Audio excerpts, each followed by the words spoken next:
Hey everybody, Dr. A here, and in this video we are going to be exploring an example where we are going to be doing some dead load and live load calculations. So let's take a look at the given information.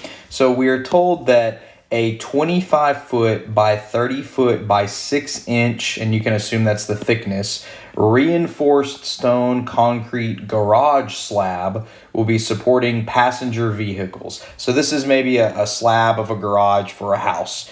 And then we're being asked to compute the minimum design dead load due to self-weight and live load in kips, okay? So let's go ahead and write solution, and you want to write all of this down, and it may be a good idea to draw a figure. So remember, if you're ever given a problem and you're not quite sure what, how to visualize it, because maybe a figure is not given to you, then it's okay to draw one out. So let's go ahead and sketch out what we think this slab, this concrete slab may look like. So in 3D, I'm going to sketch something like this. I'm going to put a thickness here. And so we'll have this slab that has this general sketch that looks like this. And of course, one of the dimensions of this slab will be our 30-foot long dimension. The other dimension will be the 25-foot long dimension. Then of course, the thickness of the slab, that's our 6 inches or half a foot dimension, okay? So let's go ahead and use ASCE 7 to help us. All right, we're gonna just refer to ASCE 716. There are some other good sources out there you could use, like IBC, International Building Code, as well, but we're gonna just go ahead and use ASCE 716 here, okay?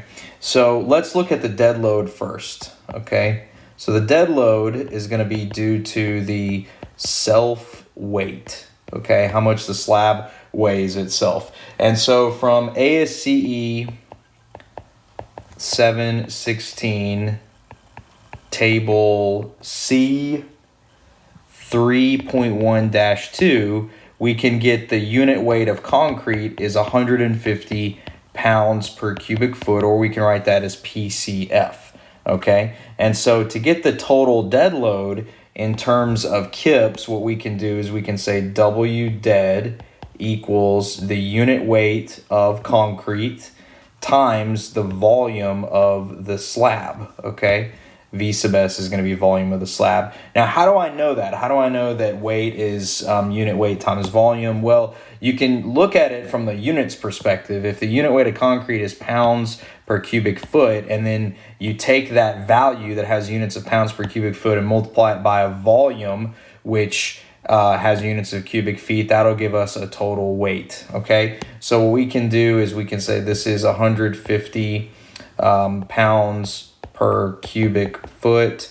We can multiply that by 30 feet times 25 feet times half a foot. That half a foot, of course, is our 6 inches. And so the dead load is 150 times 30 times 25 times 0.5. And so that will give us 56,250 pounds, or of course that would be 56.25 kips. Now, another way you can think about this, if you would rather visualize it a different way, is you can re-sketch, this slab. I'm just going to basically redraw my figure again. Of course, my drawing looks a little worse right now. That's okay. Hopefully you see what I'm trying to sketch. And I can think of it as its self-weight is a distributed load, okay? So we can think of this as a self-weight as a surface load. And, of course, this is a surface load all the way across this slab. So all of this little purple grid I'm drawing here represents a load spread out over this area. And sometimes we would call, if you have a load spread out over an area, maybe you call that Q, and Q would be equal to a unit weight times the thickness. So you could say Q is equal to 150 times 0.5, which is 75 PSF, okay? And then you can say W dead equals Q times area.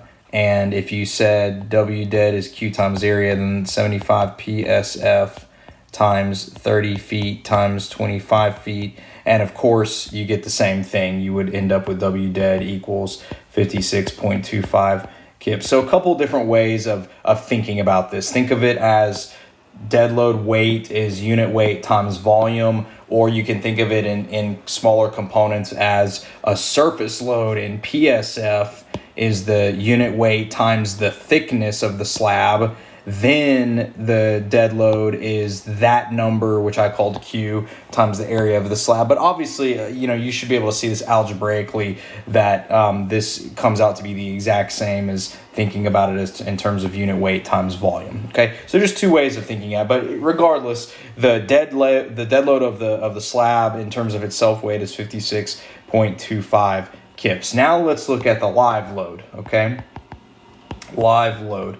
So live load, we're going to use ASCE 716 table 4.3-1, okay? Now in the left column where it says occupancy or use, there's pretty much right in the middle of that page, there's a section on garages, and it says passenger vehicles only, and it says our uniform unreduced live load is 40 PSF. We do have a passenger vehicle. And then the question is, can we reduce it? Well, look at the very next column, live load reduction permitted, and it says no here. So we would say the live load is not permitted to be reduced. Okay. Now, if you also notice where it says garages, it says in parentheses, see section 410. If you've got ASCE 716 with you, why don't you flip with me? You can flip to section 410, and it also has a subsection 4.10.1 on passenger vehicle garages, and it says, I'm going to read it quickly, floors in garages or portions of a building used for the storage of motor vehicles shall be designed for the uniformly distributed live loads of table 4.3.1, which we just looked at, or the following concentrated load. Number one, for garages restricted to passenger vehicles accommodating not more than 9 passengers, 3,000 pounds, acting on an area of 4.5 inches by 4.5 inches, and for mechanical parking structures without slab or deck, so on and so forth. So the thing is, notice the wording there. It says floors and garages or portions of a building for storage of motor vehicles shall be designed for the uniformly distributed live loads of the table or the following concentrated load. We are using the distributed load given in the table, okay? So I'm just going to refer this to you. I'm going to say see section 4.10.1 for further information. Okay, but that further information does tell us we just use the 40 PSF, and there's an or statement there. You could say it says use 40 PSF or another value that it describes in that paragraph, but we're going to use the 40 PSF. So we can't reduce it though. So this is what it is. This is the minimum design live load. We're not allowed to reduce it because table 4.3-1 says no, you can't reduce it. So finally, we can calculate a W live load as this 40 PSF times the surface area that is the garage slab, basically. So we'll say 40 PSF times 25 feet times 30 feet. And how do I know? How do I know it's this 40 PSF times this area? Well, again, look at your units. What is a PSF? That's a pound per square foot. And if you want a final value that is a force, you need to multiply this pound per square foot times an area to get your units behaving correctly. So 40 times 25 times 30, that gives me 30,000 pounds or 30 kips. So to summarize, our dead load, W dead, was 56.25 kips, and our W live would be 30 kips. And so a little commentary here, these are values to use to design the slab.